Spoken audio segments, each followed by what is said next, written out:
हमेशा पार्टी लिए काम करांगा, लेकिन मैं अहुदियां दे पिछे ना भज के मैं अज उन्होंने बेनती की है और उन्होंने हुक्म ला दिता है कि अज तो बाद तुसी जगमीत सिंह अकाली हो। मेरियां पेशियां वो बंदे पा रहे हैं जिन्हां दे उत्ते बेअदबियां दा, जिन्हां दे उत्ते अनेकां वार करप्शन के केसिस पेंडिंग है। 4-4 इंटरपोल भाल रही है वजीरां नूं जिहड़े वजीर रहे है। ਕਿਸੇ ਸਮੇਂ ਕਾਂਗਰਸ ਦੇ ਬੁਲਾਰੇ ਰਹਿ ਚੁੱਕੇ ਜਗਮੀਤ ਬਰਾੜ ਵੱਲੋਂ ਆਪਣੇ ਨਾਮ ਦੇ ਪਿੱਛੋਂ ਬਰਾੜ ਸ਼ਬਦ ਉਤਾਰ ਦਿੱਤਾ ਗਿਆ ਅਤੇ ਹੁਣ ਅਕਾਲ ਤਖਤ ਸਾਹਿਬ ਦੇ ਜਥੇਦਾਰ ਵੱਲੋਂ ਉਹਨਾਂ ਦਾ ਨਵਾਂ ਨਾਮ ਜਗਮੀਤ ਸਿੰਘ ਅਕਾਲੀ ਨਿਯੁਕਤ ਕੀਤਾ ਗਿਆ। ਸ਼੍ਰੀ ਅਕਾਲ ਤਖਤ ਸਾਹਿਬ ਦੇ ਜਥੇਦਾਰ ਗਿਆਨੀ ਹਰਪ੍ਰੀਤ ਸਿੰਘ ਨਾਲ ਮੁਲਾਕਾਤ ਕਰਨ ਪਹੁੰਚੇ ਜਗਮੀਤ ਸਿੰਘ ਵੱਲੋਂ ਅਕਾਲੀ ਦਲ ਬਾਦਲ ਦੇ ਆਪਣੇ ਸਾਰੇ ਅਹੁਦਿਆਂ ਤੋਂ ਵੀ ਅਸਤੀਫਾ ਦੇ ਦਿੱਤਾ ਗਿਆ ਕਿ ਸਿੰਘ ਸਾਹਿਬ ਗਿਆਨੀ हरप्रीत सिंह जी ਜਿਹੜੇ ਕਿ ਸਭ ਤੋਂ ਸਰਵ ਉੱਚ ਇਸ ਵੇਲੇ ਰੁਤਬੇ ਤੇ ਹਨ, ਮੈਂ ਉਹਨਾਂ ਨੂੰ ਟਾਈਮ ਲੈ ਕੇ ਵਕਤ ਲੈ ਕੇ ਮਿਲਣ ਆਇਆ ਔਰ ਉਹਨਾਂ ਨੂੰ ਇੱਕ 2 ਸਫ਼ਿਆਂ ਦਾ ਪੱਤਰ ਆਪਣੇ ਇਸ ਵੇਲੇ ਦੇ ਮੌਜੂਦਾ ਪੰਥਕ ਹਾਲਾਤ ਔਰ ਅਕਾਲੀ ਦਲ ਦੀ ਏਕਤਾ ਇਕਮੁੱਠਤਾ ਤੇ ਉਹਨਾਂ ਨੂੰ ਪੱਤਰ ਦਿੱਤਾ ਹੈ ਔਰ ਕਿਸ ਪ੍ਰਕਾਰ ਆਉਣ ਵਾਲੀਆਂ ਲੋਕ ਸਭਾ ਦੀਆਂ ਚੋਣਾਂ ਵਿੱਚ ਵੀ अकाली दल अगर संगठित रूप में लड़ेगा, अगर इकट्ठिया होकर लड़ेगा तो ये पंजाब के भले विच है। क्योंकि दुनिया भर के लोग ये कह रहे हैं कि खेतरी पार्टी वजों अकाली दल का कमज़ोर होना इस देश का, इस वतन का ते नाल दी नाल पंजाब का ते सिख कौम का कमज़ोर होना है। इस करके मैं उन्होंने अपने जज्बात ते भावनावां प्रगट कीतियां हन, पर नाल दी नाल ऑपरेटिव पार्ट तुहानूं दस दियां कि मैं अपने सारे अहुदियां तो अकाली दल, श्रोमणी अकाली दल का वर्कर रहांगा, हमेशा पार्टी लिए काम करांगा, लेकिन मैं अहुदियां दे पिछे ना भज के मैं अज उन्होंने बेनती की है और उन्होंने हुक्म ला दिता है कि अज तो बाद तुसी जगमीत सिंह अकाली हो। ये अकाली पुणा तुहाडे पिता पुरखी तुहाडियां कैदां, जेलां, Punjabi Suba, emergency, defence of India rule, TADA, Satluj Jamuna link नहर के मोर्चे जो तुसी इन्नी वार जो भी लोड़ पई है कौम नूं और कौम का हुक्म होया तुसी फुल चढ़ाए है। क्योंकि मैं श्री अकाल तख्त साहब की इस महान संस्था नूं सिख पंथ की सर्व उच्च संस्था मनदा है। अकाल पुरख महाराज के दरबार तो बाद अगर सब तो वध मुकद्दस अस्थान कोई है वो इस महान अकाल तख्त गुरु हरगोबिंद पातशाह महाराज का ये तख्त है। तो मैं अपनी भावना सच्चे मनों उन्होंने को प्रगट करना है ताकि दुनियावी बंदे कोई राजनीतिक कीड़ा मेरे विरुद्ध कढ़न तो पहला मैं अपने दिल की भावना पंजाब के लोगों के सामने रखा। क्योंकि मेरे खिलाफ कूड़ प्रचार पैसे दे के लोगों को अहदे दे के जिन्हां ते करोड़ों अरबां रुपए के इल्ज़ाम हैं, मेरियां पेशियां वो बंदे पा रहे हैं जिन्हां दे उत्ते बेअदबियां दा, जिन्हां दे उत्ते अनेकां वार करप्शन के केसिस पेंडिंग है। 4-4 इंटरपोल भाल रही है वजीरां नूं जिहड़े वजीर रहे है, उन्हां दे विरुद्ध जदों इन्ने केस चल रहे होण तां जिहड़ी कमेटी भी गठित की गई, मैं बेनती की कि मैं पत्र तुहानूं भेज दिता। मैं कोई जाती गल बाई नेम किसी के विरुद्ध नहीं कही, इस करके मैं पार्टी के वर्कर वजों अपना काम जारी रखा। देखो कारण यह है कि अकाली दल का ढांचा भंग कर दिता गया सी। तुहानूं याद होना काली विच चक्या कदम सी। अगले दिन कुछ सियाणियां बंदियां ने जिहड़े पार्टी के विधान नूं समझदे है उन्होंने राय दी कि तुसी ये जिहड़ा ढांचा भंग किया वो गैर संविधानिक है, क्योंकि वर्किंग कमेटी भंग नहीं हो सकती सी। इस करके झूंदा कमेटी दीयां जिहड़ियां 42 सिफारिशां सन उन्होंने जनतक करन दी बजाए, लागू करन दी बजाए जिहड़ियां पंथ के वडेरे हितां विच सन वो किसी नूं बनाउण या लाउण लई नहीं सन। उहदे विच आनंदपुर साहब दा मता, उहदे which all India Sikh student federation की पुनर सुरजीती, उहदे विच पंथक संस्थावां नूं जो ढाह लगी है उन्होंने दोबारा तो तकड़िया होकर एकमुठता नाल तकड़िया करना, कायम करना, ये मंगा सन। 42 रिकमेंडेशनस दे विचों संगरूर की जिमनी चोण विच जदों अकाली दल वर्गी महान पार्टी जिहड़ी शहीदां दी जथेबंदी है वो 5वें नंबर ते आई। एडा वड्डा राजनीतिक डिबैकल जिन्हों कहा जाता है पॉलिटिक्स दे विच कदे नहीं होया। इस करके चिंता का विषय सी।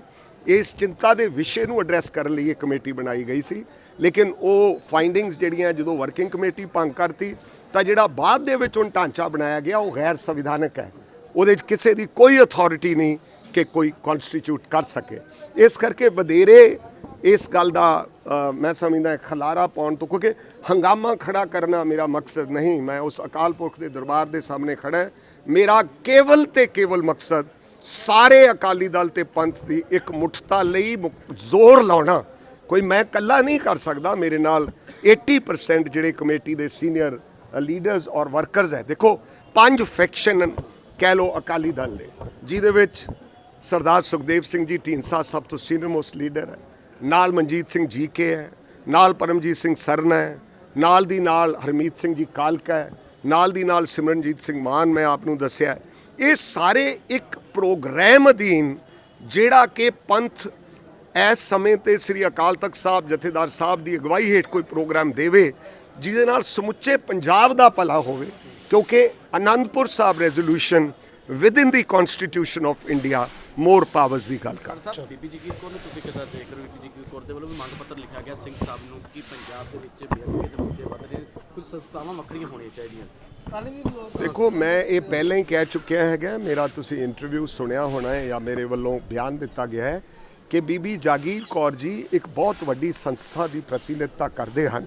ਸੰਤ ਪ੍ਰੇਮ ਸਿੰਘ ਜੀ ਮੁਰਾਰੇ ਵਾਲਾ ਵੱਡੇ ਬਾਬਾ ਜੀ ਹੋਰਾਂ ਦਾ ਵਿਦਿਆ ਵਿੱਚ, ਉਹਨਾਂ ਦਾ ਸਿੱਖ ਪੰਥ ਦੇ ਅੰਮ੍ਰਿਤ ਪ੍ਰਚਾਰ ਵਿੱਚ ਉਹਨਾਂ ਦਾ ਬਹੁਤ ਵੱਡਾ ਯੋਗਦਾਨ ਹੈ। ਪਾਕਿਸਤਾਨ ਤੋਂ ਔਰ ਇੱਥੇ ਆ ਕੇ ਇੰਡੀਆ ਦੇ ਵਿੱਚ ਉਹਨਾਂ ਨੇ ਉਸ ਮਹਾਨ ਅਸਥਾਨ ਨੇ ਬਹੁਤ ਵੱਡੀ ਸੇਵਾ ਕੀਤੀ ਹੈ।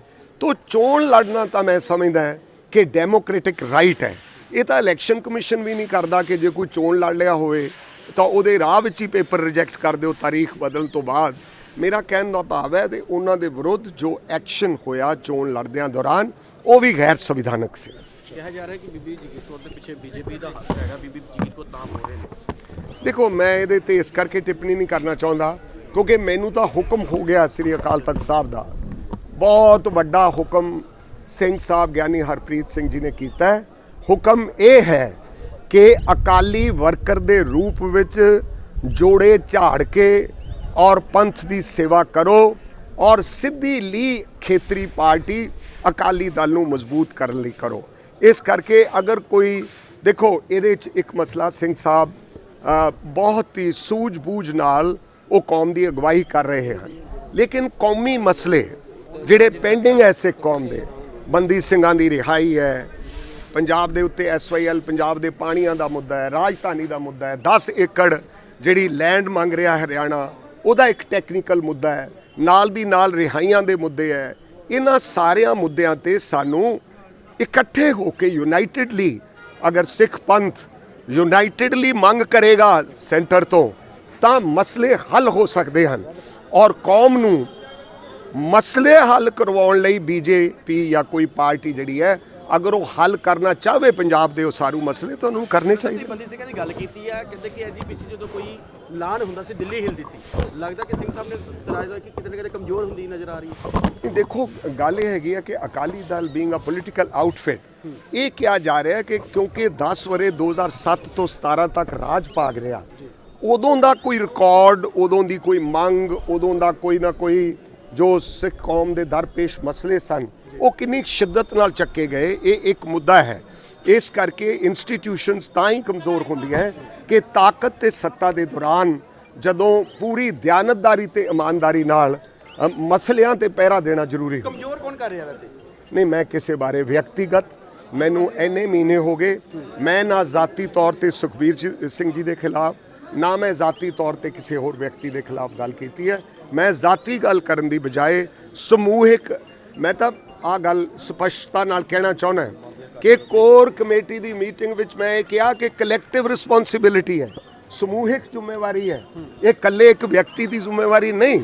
ਪਰ ਪਾਰਟੀ ਦੇ ਅੰਦਰ ਇੱਕ ਮੁੱਠਤਾ ਤੇ ਏਕਤਾ ਦਾ ਜਿਹੜਾ ਵਿਰੋਧ ਸ਼ੁਰੂ ਹੋਇਆ ਉਹ ਕੌਮ ਦੇ ਭਲੇ ਵਿੱਚ ਨਹੀਂ। ਇਹ ਬੇਨਤੀਆਂ ਅੱਜ ਸਿੰਘ ਸਾਹਿਬ ਨੂੰ ਮੈਂ ਕਰਨਾ ਹੈ। ਮੁਲਾਕਾਤ ਹੋਈ ਸਿੰਘ ਸਾਹਿਬ ਦੇ ਨਾਲ? ਹਾਂਜੀ ਬਹੁਤ ਅੱਛੀ ਮੁਲਾਕਾਤ ਹੋਈ, ਲਗਭਗ ਅੱਧਾ ਘੰਟਾ ਮੈਂ ਉਹਨਾਂ ਨਾਲ ਰਿਹਾ ਔਰ ਉਹਨਾਂ ਨੂੰ ਮੈਂ ਪੱਤਰ ਸੌਂਪਿਆ।